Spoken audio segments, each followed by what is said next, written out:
받으실 예수님이라는 제목으로 은혜를 나누겠습니다. 하나님은 영광을 받으시기에 합당하신 분이십니다. 오늘 본문 말씀에서는 이 악한 세대에서 인류를 구원하기 위해 십자가를 지신 예수님께 세세토록 영광을 돌리는 바울의 성령을 우리가 듣게 됩니다.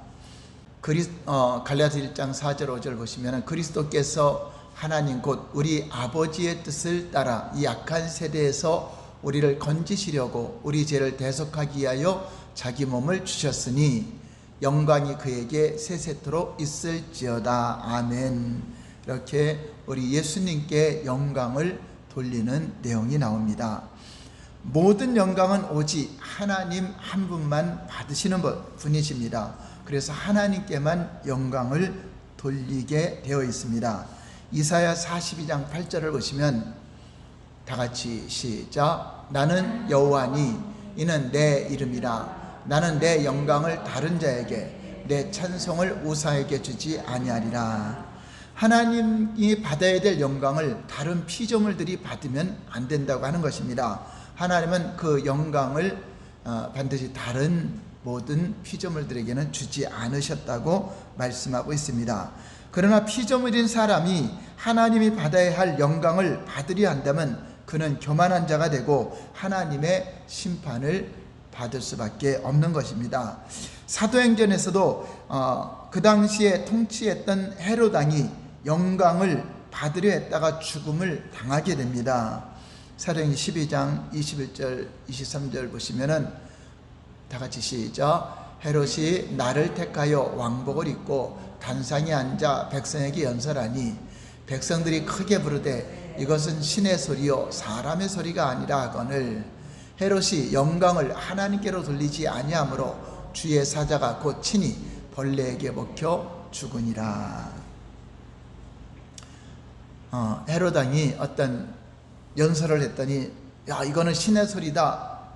그래서 그 왕에게 사람들이 막 영광을 돌리고 칭송을 하는 장면이 나옵니다.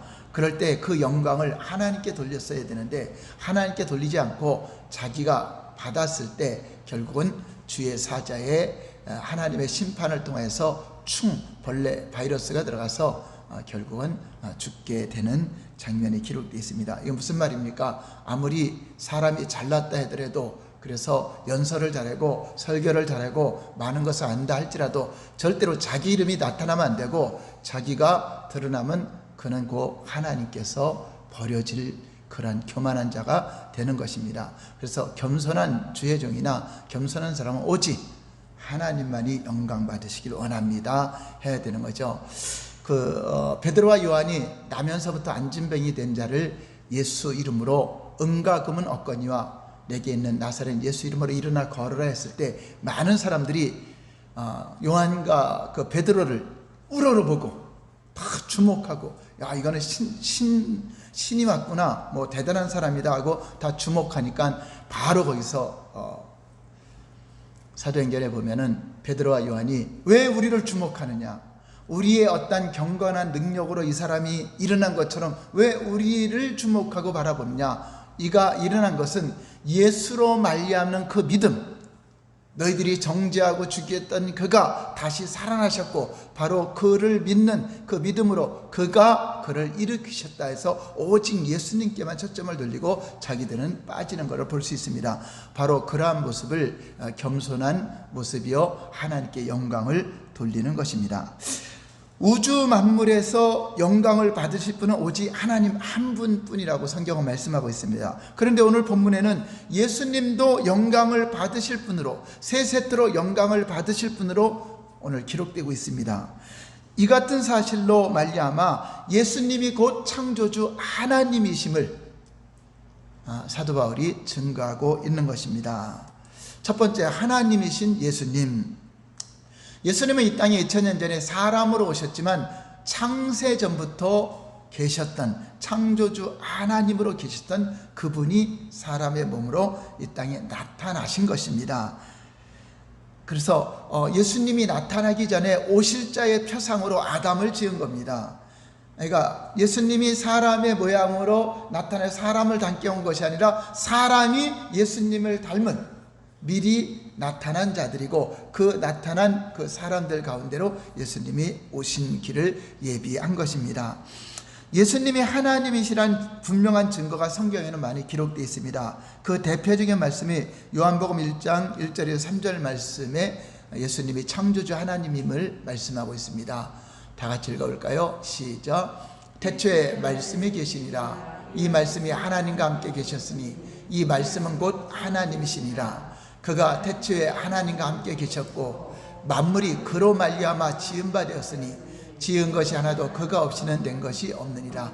태초에 계신 그 말씀은 곧 하나님이시고 그로 말미암아 모든 만물이 지어졌는데 이 말씀이 육신이 되어 우리 가운데 거하시네. 바로 그분이 바로 예수 그리스도죠. 독생자의 영광이라 하는 거죠. 하나님 품 안에 있던 독생하신 하나님, 홀로 계신 그 하나님이 세상에 자신을 공개하시고 나타내신 것입니다. 이 말씀에서 예수님은 그 존재 기원이 하나님과 동일하신 분이고 그 존재가 하나님과 동일하고 그 이름이 하나님과 동일하며 그 창조 사역이 하나님과 동일하신 사실을 분명히 말하고 있습니다. 그래서 우리는 성부와 성자와 성령 삼위일체이신 하나님을 우리가 믿는 것입니다. 하나님은 유일하신 한 분이시만 성부 하나님으로 성자 예수님으로 성령 하나님으로 삼위가 일체이신 분을 우리가 믿는 것입니다. 빌립보서 2장 6절 볼까요? 시작. 그는 근본 하나님의 본체시나 하나님과 동등됨을 취할 것으로 여기지 아니하시고 바로 예수님은 근본 하나님의 본체시다. 그렇죠. 우리가 태양을 이야기할 때도 예를 들어 태양을 이야기할 때도 태양은 하늘의 본체가 있죠. 근데 그 본체만 태양이 아니죠. 거기서 나오는 빛도 태양이죠. 빛이 온 누리에 비춰지죠. 그 빛도 태양이라고 할 수 있고 또 빛만 태양이 아니라 그 본체와 빛과 열이 있죠. 온도, 그 열도 태양이라고 할 수 있는 것입니다. 그래서 우리가 볼 땐 저 하늘에 있는 저것만 태양이 아니라 빛과 열과 본체 이 다 삼위로 나눠지지만 하나의 태양인 것처럼 하나님은 성부 하나님, 성자 예수님, 성령 하나님으로 이렇게 각기 이가 있지만 그분은 한 분이신 일체이시다 하는 것을 우리가 믿는 것입니다. 이것이 또 삼위일체의 비밀입니다. 예수님은 근본 하나님의 본체시며 창조주 하나님의 감추어진 비밀로 이 땅에 공개된 것입니다. 그래서 예수님을 통하여서 하나님을 알 수 있고 하나님을 볼 수 있고 하나님에 대해서 깨달을 수 있고 하나님께로 가는 길을 열어주시는 것입니다. 골로새서 2장 2절 볼까요? 시작. 이는 그들로 마음의 이안을 받고 사랑 안에서 연합하여 확실한 이해의 모든 풍성함과 하나님의 비밀인 그리스도를 깨닫게 하려 함이니. 예수님은 하나님의 비밀입니다. 그래서 그 비밀을 우리가 알고 있죠. 그 비밀을 우리가 세상에 공개하고 그 한 분이신 하나님, 참되신 하나님, 그분이 바로 예수님이시다. 그래서 십계명도 나 위에 다른 신이 없다. 그분이 곧 예수님이시다 하는 것을 우리 신약에 와서 하나님의 비밀로 공개가 된 것입니다. 그러나 우리가 아무리 성경을 연구하고 그리스도를 연구한다 해도 그 비밀이신 예수님을 전체적으로 다 알 수는 없어요. 단지 계시된 말씀과 성령의 가르침과 계시의 영으로 말미암아 그분을 알고 경험하고 체험할 뿐입니다. 완벽하게 다 알 수는 없지만 하나님이 공개한 만큼 하나님이 계시한 만큼 우리가 깨달아 알게 되는 것입니다. 그러므로 우리는 하나님이신 예수님께 찬송과 존귀와 영광을 마땅히 돌려야 하는 것입니다. 그래서 이단이 뭐죠? 예수님을 하나님으로 인정하지 못하는 여호와 증인이라든가 다른 이단자들은 예수님이나 성령님을 하나님으로 인정하지 않죠. 삼위일체 하나님을 부인하는 겁니다. 예수님은 요한복음 8장 54절에서 내게 영광을 돌리시는 이는 내 아버지라고 말씀하시므로 하나님께서 그 아들에게 영광을 돌리게 하셨다는 사실을 알 수 있습니다. 우리 요한복음 8장 54절 볼까요? 시작. 예수께서 대답하시되 내가 내게 영광을 돌리면 내 영광이 아무것도 아니거니와 내게 영광을 돌리는 이는 내 아버지시니 곧 너희가 너희 하나님이라 칭하는 것이니라. 우리 예수님은 영광 받으시는 분인데 자신은 스스로 자신을 높이며 영광을 돌리지 않는다. 나에게 영광을 돌리실 분이 있는데 그분이 확실한 증거로 너희가 하나님이라고 부르는 그 아버지 하나님께서 내게 영광을 돌리게, 나를 사람들이 주목하게 하고, 예수님은 주목을 받아야 돼요. 예수님은 영광을 받아야 돼요. 예수님은 칭송을 받아야 되고, 예수님을 영화롭게 하는 것은 당연합니다. 그런데 그것을 하나님이 하신다는 거죠. 우리 예수님 이런 말도 했죠. 나는 사람에게 영광을 취하지 않는다. 사람에게 증거를 받지 않는다. 왜냐? 사람의 증거는 참될 수가 없기 때문에 그래요. 거짓일 수도 있고 잘못될 수도 있기 때문에 사람은 예수님을 확실히 누군지 몰라요. 그렇기 때문에 사람이 증거하는 것은 참 증거가 되지 않아요. 단지 세례 요한이 예수님을 증거한 것도 성경을 통해서 하나님이 가르쳐 준 대로 증거한 것이지, 예수님은 여러 사람들이 증거하는 것이 아니라 하나님 아버지가 나를 증거하고, 자신이 와서 내가 하나님임을 증거하고, 성령님이 오셔서 하나님을 증거한다. 성령이 오시면 그가 나를 증거할 것이요. 그래서 우리 예수님은 아버지 하나님께서 증거하시고, 그분이 그리스도시다, 그분이 구원자시다는 것을 증거하시고, 자신이 직접 와서 내가 곧 그다, 내가 그리스도다 라고 본인이 증거하고, 또 성령이 오시면 그가 나를 증거할 것이요. 즉 전능하신 하나님, 완벽한 하나님에 의해서만 증거를 받으시는 분이다 하는 것입니다. 그래서 예수님은 참이시요 옳으신 분이요 그리스도시요 하나님의 아들이심을 하나님이 증거하시고, 아들이 증거하시고, 성령님이 증거하신 그것을 우리가 믿음으로 받아들이는 것입니다. 그러므로 예수님은 하나님 아버지께서도 영광을 예수님께 돌리게 합니다. 그러므로 예수님은 영광을 받으시 합당하신 누구라는 거죠? 하나님이심을 본인 스스로가 증거하고 하나님이 증거해 주는 것입니다. 우리는 우리를 죄악에서 구원하신 하나님께 항상 세세토록 영광과 찬송을 돌려야 되는 것이 마땅하다고 하는 것입니다. 그런 예수님의 사역에 대해서 두 번째 보면은 그리스도의 사역에 대해서 오늘 본문에 말씀하고 있죠. 바울은 예수 그리스도께서 영광 받으셔야 할 이유에 대해서, 우리가 예수님을 찬양하고 예수님께 영광을 돌려야 될 이유를 간략하게 설명을 해주고 있습니다. 그것은 4절에 이렇게 말씀하고 있습니다. 다 같이 시작. 그리스도께서 하나님고 우리 아버지의 뜻을 따라 이 악한 세대에서 우리를 건지시려고 우리 죄를 대속하기 위하여 자기 몸을 주셨으니. 자, 바로 우리 예수님이 우리를 죄악 가운데서 멸망의 길에 가 있는 자들을 건지시기 위해서 십자가에서 죄를 대속해 주신 그 예수님은 당연히 우리가 찬송을 드려야 되고 감사를 드려야 되고 영광을 돌리는 것이 마땅하다 하는 것입니다. 근데 사도 바울은 여기서 특별히 하나님 아버지를 뭐라고 불렀죠? 우리 아버지라고 표현하고 있습니다. 여러분, 아버지라는 말은 아무 때나 쓰는 게 아닙니다. 아버지란 어떤 혈통적인 승계가 있어야 아버지가 되는 거죠. 여러분, 아무나 아버지 한다고 아버지가 되는 것이 아니죠. 나의 존재를 만든 분이 아버지입니다. 엄마가 나를 만든 것이 아니라 아버지의 씨가 뿌려져서 내가 나온 거죠. 그래서 제가 김씨하고 결혼을 해도 우리 아들은 김씨가 안 돼요. 양씨가 되죠. 제가 양씨니까. 왜냐? 아버지의 씨가 그 아들을 만든 것입니다. 여자는 밭과 같아서 씨를 유전하지 못해요. 밭은 콩을 심으면 콩이 나오는 것이고 팥을 심으면 팥을 나오는 것처럼, 김씨가 심어지면 김씨가 나오는 거고 박씨가 뿌려지면 박씨가 나오는 것처럼, 여자는 밭으로서 씨를 밟는 자고 남자는 씨를 뿌리는 자를 말해요. 그래서 씨 뿌리는 자가 그 씨가 나오면은 그 씨 뿌린 자를 누구라고 부르죠? 아버지라고 하는 겁니다. 그래, 아버지는 씨를 뿌렸다. 그럼 하나님이 우리 아버지라면, 내가 하나님의 자녀가 됐기 때문에 하나님이 우리에게 씨를 뿌려야 되는 거죠. 근데 예수님은 바리새인들과 서기관들에게 뭐라 하죠? 너희는 너희 아비 마귀에게서 났느니. 그들은 하나님을 믿는다고 했는데 너희 아비는 마귀다. 그러면 왜 마귀가 그들의 아버지가 됐고 우리는 하나님이 우리 아버지가 되시는가 하는 것을 잘 알아야 돼. 그러니까 여러분들이 나 하나님의 아들이다 아무리 말한다고 되는 것이 아니라 나의 아버지가 누군가를 알아야 내가 그 자녀가 되는 것입니다. 하나님은 우리를 어떻게 낳았죠? 진리로 너희를 낳았도다, 말씀으로 너희를 낳았도다 하죠. 이 말씀을 뭐로 비유하고 있죠? 씨로 비유하고 있죠. 씨. 하나님 말씀이 씨입니다. 우리는 박과 같아요. 여자죠. 우리 모든 성도들은 다 그리스도의 신부로서 여자입니다. 여기에 예수님, 하나님이 말씀의 씨가 우리 안에 뿌려져서 우리가 그 씨로 말미암아 내가 변화가 되었다면 그 씨를 뿌린 하나님이 우리 아버지가 되는 거예요.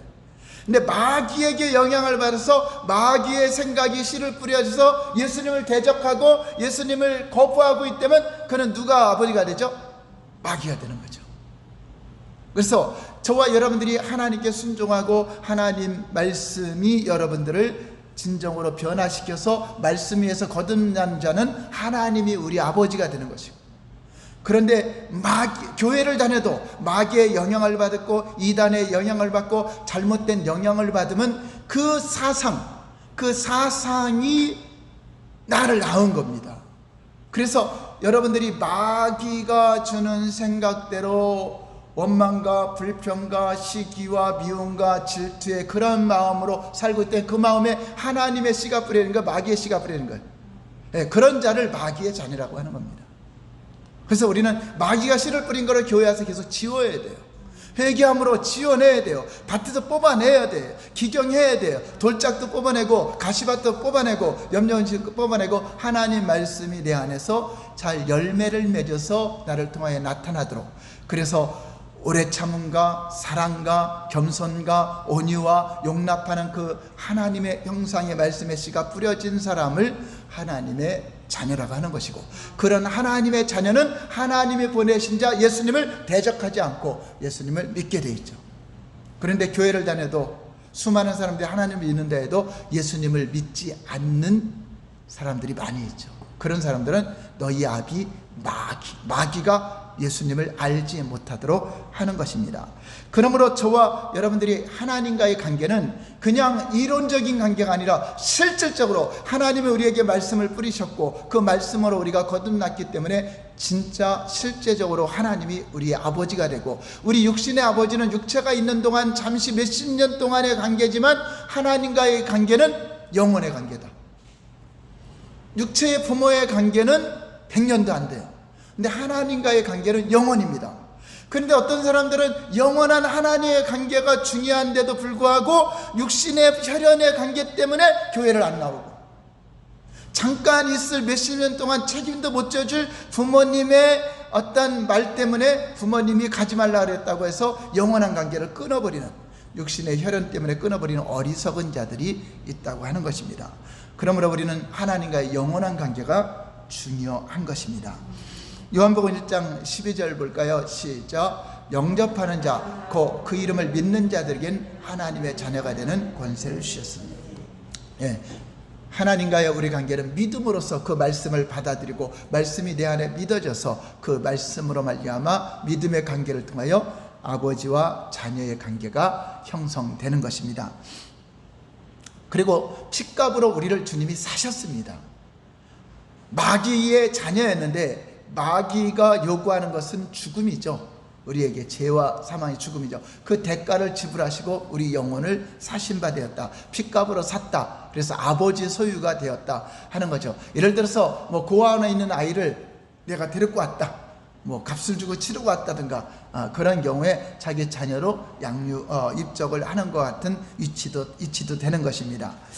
사도 바울은 그리스도의 사역에 대해서 예수님은 아버지의 뜻을 따랐다라고 말씀하고 있습니다. 우리 아버지의 뜻을 따라, 바로 예수님은 자신의 뜻을 따라 우리를 구원한 것이 아니라 아버지의 뜻을 따라 우리를 구원하셨다라고 말하고 있습니다.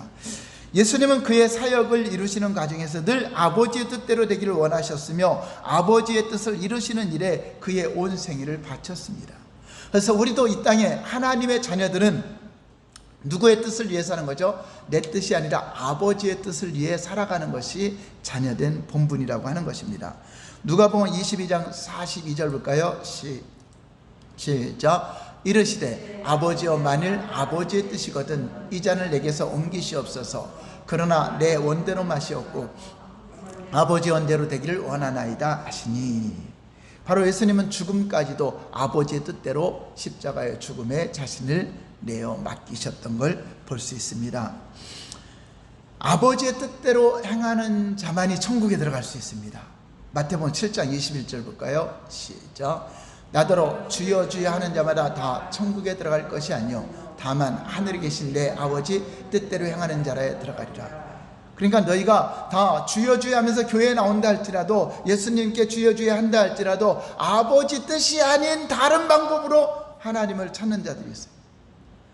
아버지 뜻이 아닌 율법주의 행위로, 아버지의 뜻이 아닌 어떤 자신의 선행이나 공로를 의지하거나 다른 것을 의지해서, 그러니까 하나님의 뜻과 상관없이 자기 뜻대로 신앙생활하는 사람들, 그런 경우는 결국 하나님 앞에 불법자가 되는 것입니다. 그러면 아버지의 뜻이 무엇입니까? 정확하게 요한복음 6장 40절 볼까요? 시작. 내 아버지의 뜻은 아들을 보고 믿는 자마다 영생을 얻는 이것이니 마지막 날에 내가 이를 다시 살리리라 하시니라. 아버지의 뜻은 아들을 보고 예수 그리스도를 믿는 자마다 영생을 얻는 그 길이기 때문에 이 믿음의 관계를 여러분 잘 알아야 돼요. 율법의 행위가 아니라, 어떤 조건이 아니라 그 독생자 예수 그리스도를 믿음으로 말미암아 구원하시는 것이 아버지의 뜻이라고 하는 것입니다. 아버지 뜻이 어려운 것이 아니라 우리에게 그 누구에게나 다 주어지는 보편적인 은혜로 특별하게 다 믿음만 가지면은 아버지의 은혜 안에 구원받을 수 있는 것입니다. 그러나 자기가 무엇인가 해갖고 내가 이것 땡했습니다, 내가 저것 땡했습니다, 이것을 가지고는 절대로 천국에 들어갈 자가 없다는 것을 말씀하고 있는 것입니다. 예수님은 이 악한 세대에서 우리를 구원하시려고 세상에 오셨음을 밝히고 있습니다. 악한 세대란 뭐죠? 세상을 말하는 겁니다. 마귀가 지배하는 세대, 악한 자들이 지배하는 세상을 악한 세대라고 하는 것입니다. 하나님께 속한 자들과 마귀의 자녀들이 세상에는 함께 살아가고 있습니다. 하나님이 없는 세상, 하나님이 없는 인간이 경영하는 세상이 바로 악한 세상입니다. 아담 이후 지금까지 이 악한 세대는 계속되었습니다. 누가 이 악한 세대를 바꿔놓겠습니까? 하나님을 믿고 제사함받아 악한 세대 구원받은 자녀들만이 하나님 안에서 영생을 누리는 거지, 그 사람이 이 악한 세대를 바꾸지 못해요. 세상은 끝날 때까지 악한 세대가 지배할 것을 말하고 있습니다. 그래서 우리가 무엇인가 이 세상이 왜 이래 아무리 그런들, 그것은 당연히 악한 세대가 지배하고 있기 때문에 그런 것입니다. 그것 때문에 열받아 할 것도 없고, 그것 때문에 여러분들 그냥 죄짓지 마시고 하나님 앞에서 구원받는 것이 감사하고 하나님 안에 구원받은 자로 있는 것이 우리는 중요하다고 하는 것입니다. 지금 이 세상은 죄가 인간을 지배하고 사망이 인간을 지배하는 세상이기 때문에 하나님 보시기에는 악한 세대입니다. 이런 악한 세대에서 우리가 할 일은 뭐죠? 그들을 구원하는 거죠. 예수 그리스도를 믿어 악한 세대에서 건짐을 받고 제사함의 은총을 받도록 믿음을 증거하고 예수 그리스도를 증거하는 것입니다. 이 같은 세대에서 구원받지 않으면 이 세상에 소망이 있어요, 없어요? 소망이 있을 것 같아요? 없어요. 세상에는 소망 없습니다. 마치 세상에 무엇인가 유토피아를 꿈꿀 것 같고 그거 다 이단들입니다. 가짜들이에요. 이 땅에는 천국이 없습니다. 이 땅의 천국은 예수 그리스도 안에서 믿는 우리 심령의 천국이 이루어져야 되는 것입니다. 예수님은 이런 우리의 소망을 이루어 주시려고 이 악한 세대에 오셔서 그의 사역을 이루신 것입니다. 예수님은 우리 죄를 위하여 자기 몸을 들이셨다고 했습니다. 그리스도의 희생은 우리의 죄 때문에 몸을 들인 것입니다. 죄로 인하여 자신의 몸을 드릴 때 그 흘리신 피가, 피 흘림의 제사함이 있기 때문에 그 흘리신 피가 우리의 죄를 속하게 되는 것입니다. 이사야 53장 5절 6절을 볼까요? 예수님이 어떤 사역을 하셨는가? 시작. 그가 찔림은 우리의 허물 때문이요 그가 상함은 우리의 죄악 때문이라. 그가 징계를 받음으로 우리는 평화를 누리고 그가 채찍에 맞음으로 우리는 나음을 받았도다. 예수님이 찔려서 피 흘리심으로 말미암아 우리는 죄와 허물로 죽었잖아요. 죄와 허물로 죽었던 그 영혼을 살리시고 그가 대신 상하고 그가 징계를 받고 우리가 받아야 될 징계를 받은 것은 우리에게 진정한 평화를 주시려고, 그가 채찍에 맞아서 대신 아프신 것은 우리에게 건강을 주시려고 또 치유하시려고 우리 예수님은 자신의 몸을 내어 드린 것을 볼 수 있습니다. 예수님의 이 같은 사랑으로 말미암아 우리는 이 악한 세대에서 구원을 받은 것입니다. 그래서 육체로 오신 예수님을 부인하는 자가 적그리스도의 영이라고 하는 것처럼 육체로 오신 예수님, 영으로 오신 예수님으로만 증거한다면 예수님은 피를 흘릴 필요도 없고 채찍에 맞을 필요도 없기 때문에 우리와 전혀 상관없는 그리스도가 되는 것입니다. 이처럼 우리의 구원을 이루신 분은 그리스도시니 우리는 그에게 세세토록 영광을 돌리는 것이 마땅하다 하는 것입니다. 5절 볼까요? 시작. 영광이 그에게 세세토록 있을지어다. 아멘. 사망에서 생명으로, 파멸에서 구원으로, 지옥에서 천국으로 옮기게 하신 그분에게 영광을 돌리는 일은 당연한 것이다. 우리는 세세토록 영원히 영광을 돌리는 생활을 해야 됩니다. 하나님께 영광을 돌리는 생활은 예수님의 기쁨이 되는 생활, 또 예수님께 순종하는 생활, 예수님께 예배하고 찬양하며 예수님의 사랑하라는 계명, 주의 명령에 따라 복음을 증거하는 그 삶이 우리는 예수님께 영광을 돌리는 삶이 될 것입니다. 저와 여러분들이 이렇게 예수님께 영광 돌리는 삶이 되고 세세토록 영원히 찬송과 영광을 돌리시기를 예수님 이름으로 축원합니다. 기도하겠습니다.